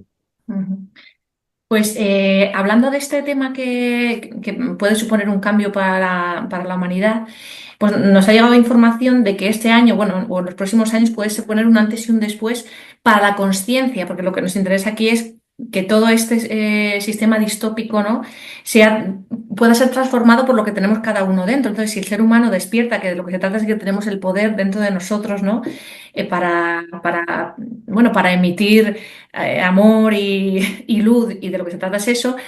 Bueno, la pregunta a la que voy es, ¿crees que puede haber algún acontecimiento para que el ser humano despierte? O sea, ¿realmente va a ocurrir ese despertar global de la humanidad? Bien, ciertamente hay unas fuerzas involutivas que nos quieren llevar al nuevo orden mundial, unas fuerzas involutivas que pueden estar en contacto incluso con fuerzas involutivas extraterrestres para llevarnos a donde quieren. Pero ojo, también hay fuerzas evolutivas. El universo, hay muchas dimensiones y hay lo que en terminología espiritual se llaman los órdenes celestiales. Y esos órdenes celestiales están con nosotros, es decir, están con la consciencia, no están con la inconsciencia. Y esos órdenes celestiales no interfieren, pero nos apoyan. Mantienen equilibrios, evitando que ellos rompan determinados equilibrios. Es como si ellos tuvieran una capacidad de acción en cuanto a confundirnos, nublarnos, etcétera, etcétera, pero hay un límite que no se le permite pasar, porque esos seres celestiales, que tienen dicho entre comillas en nuestro argot humano, tienen un poder, no tienen una capacidad inmensa, establecen unos límites que no se pueden sobrepasar. Pero no solamente eso, también hay formas de vida humanoides, antes lo decía, civilizaciones extraterrestres evolutivas y evolucionadas, que están aquí también hace un tiempo y que están también a nuestro servicio y que nos apoyan. Y yo no descarto en absoluto que esos apoyos se vayan haciendo medianamente manifiestos, pero sin poder interferir. Es que ese es el tema que tenemos que tener en cuenta. Es decir, una civilización, por ejemplo, humanoide extraterrestre involutiva, aparece en la plaza de tu pueblo, ¿vale? Es una interferencia directa. Las formas de vida evolutiva eso no lo pueden hacer, porque supone un impacto que rompe el libre albedrío y de alguna forma condiciona por completo el proceso evolutivo de las personas. Pero sin interferir, ese apoyo lo tenemos. Yo me atrevería a decir, siendo con más detalles todavía, lo siguiente. En estos momentos estamos avanzando hacia una nueva humanidad de una mayor frecuencia vibracional.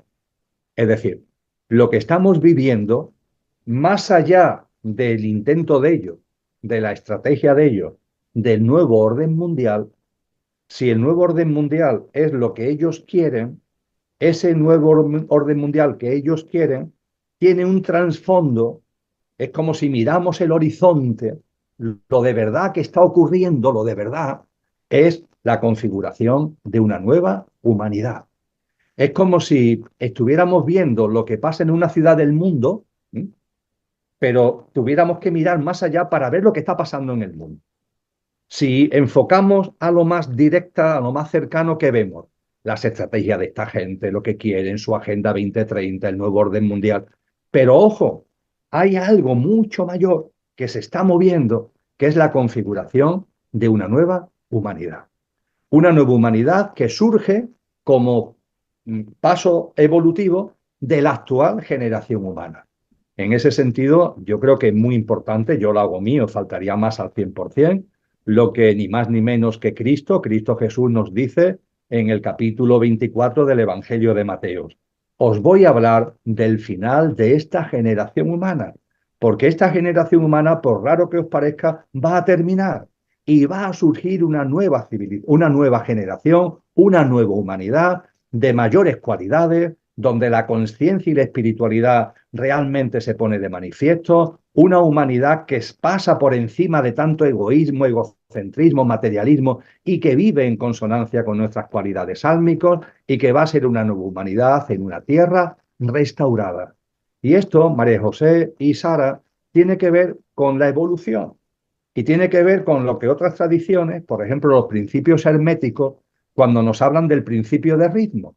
Las cosas comienzan, se desarrollan y dan lugar a algo nuevo. Realmente la muerte no existe, da lugar a algo nuevo. Una célula nace, se desarrolla y en un momento determinado da lugar, por gemación, por mitosis, a una nueva célula. La vieja se acaba y aparece una nueva célula. La humanidad, esta, se ha desarrollado, ha llegado un momento determinado que es en el que estamos, donde ya empieza a anquilosarse, donde ya hay un anquilosamiento. Ahora haré alguna reflexión complementaria al respecto para que surja una nueva humanidad. Y eso es en lo que estamos. Y cuando hablamos, por tanto, de que tenemos apoyo evolutivo, además de que hay un apoyo directo de los órdenes celestiales, de otras formas de vidas evolucionadas, es que además estamos en un contexto de transición ya a la nueva humanidad. Dice Cristo Jesús que nadie sabe ni el día ni la hora, pero estar atentos a las señales. ¿Y las señales cuáles son? Los removimientos. Cuando se llega a un momento determinado donde todo se pone muy oscuro, por así decir, el ejemplo incluso que se utiliza en algunos textos espirituales es el del parto, ¿no? Es decir, cuando la señora que está embarazada empiece a sentir removimientos, contracciones, no unos poquitos, sino ya de una forma tremenda, esto es el anuncio de que el nacimiento de lo nuevo está ahí. Y yo barrunto que eso es lo que estamos viviendo actualmente. Y también creo que cuando ellos están tan obsesionados con el nuevo orden mundial, la pregunta del millón, nunca mejor dicho, es ¿qué quieren? ¿Esta gente qué quiere?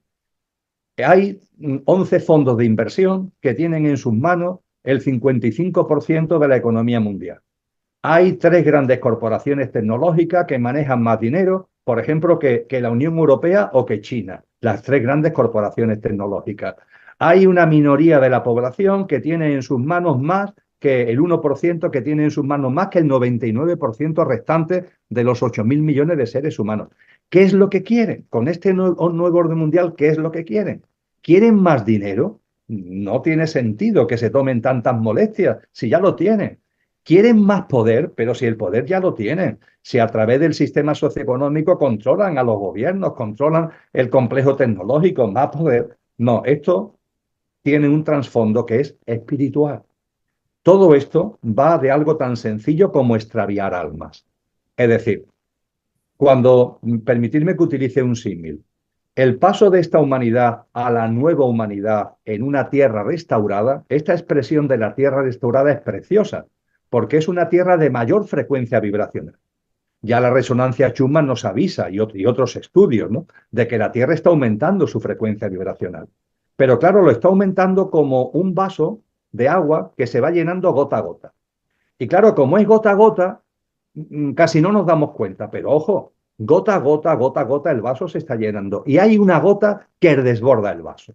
Ese desbordamiento del vaso será el momento en el que la Tierra, plaf, dé ese paso vibratorio o vibracional y pase de ser la Tierra a la Tierra restaurada de mayor frecuencia vibratoria, en la que podremos vivir todos los seres humanos que en nuestro estado de conciencia tengamos sintonía con esa mayor frecuencia vibratoria. Y ese estado de conciencia tuyo, mío y el del otro, lo estamos generando ahora mismo por nuestra práctica de vida y por nuestra visión del mundo y de la existencia. Una visión de la vida trascendente, donde lo que realmente somos no se olvida, donde intentamos ser buenas personas en el buen sentido de la palabra, donde intentamos ser nuestra mejor versión, donde no nos dejamos llevar, ¿no?, por el egoísmo, el egocentrismo, el materialismo, el todo vale. Cuando todo eso lo vamos podando de nuestra vida y nos vamos nosotros mismos transformando, estamos generando en nosotros la frecuencia vibracional adecuada para tener sintonía y poder estar en esa tierra restaurada. Pero claro, ¿qué es lo que ellos quieren? Ellos quieren que el menor número posible de seres humanos, por tanto de almas encarnadas, participemos de la nueva humanidad y que nos quedemos con ellos en una especie de inframundo denso donde se van a quedar aquellas personas que por su estado de conciencia sea eso lo que elijan. Yo diría que en estos momentos el ascensor para el ascenso a esa nueva humanidad en la tierra restaurada, el ascensor lo tenemos delante y tiene las puertas abiertas. Que no ha sido sencillo que esté ahí y que tenga las puertas abiertas, pero lo es actualmente. Ahora, que yo entre, o que tú entres, o que tú entres, va a depender de cada uno de nosotros. Y ellos lo que intentan en el nuevo orden mundial es un estado de confusión y de niebla. Ellos lo que propician es un estado, no puede ser de obligación, no te pueden pillar, por así decir, porque eso rompería el libre albedrío y no tendría repercusiones álmicas, pero sí generar un estado de, insisto, de niebla, de confusión, de condicionamiento para extraviar nuestras almas. Así que lo que yo barrunto es que estamos en un momento muy importante de la historia de la humanidad y del planeta Tierra, pero también de nosotros mismos desde nuestro punto de vista álmico. Que las puertas del ascensor están abiertas, que ellos van a intentar confundirnos para que no entremos en el ascensor, pero que las puertas están abiertas y que lo que tenemos que hacer es vivir con una visión de la vida y una práctica de vida que sea coherente con lo que somos realmente.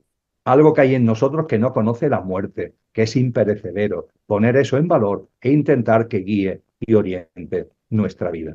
Así que fijaros qué cosas tan hermosas, porque claro, ponemos mucha obsesión, y es importante atender, por supuesto, a todo lo que es lo que ellos están haciendo, el nuevo orden mundial por aquí, la tela de araña electromagnética, las tecnologías invasivas, pero ellos están en eso, en una especie de intento desesperado de atrapar a personas, atrapar a almas, porque ellos saben que lo que está en ciernes, cuando corresponda, yo no sé si es dentro de 5 meses o de décadas, no lo sé, pero sí barrunto con claridad, atendiendo además a los signos de los tiempos y a las señales de lo que nos han hablado las tradiciones espirituales con el cristianismo a la cabeza, sí barrunto que estamos en esa fase ya de transición. Y a partir de ahí, claro que esto tiene que ver con la evolución, María José y Sara. Esto tiene que ver directamente con la evolución. Estamos viviendo un proceso evolutivo. Es la célula A que va a dar paso a la célula B. Y como nos enseña la biología, en la célula A que va a dar paso a la B, surgen fuerzas anquilosantes. Esto lo estudia muy bien la biología.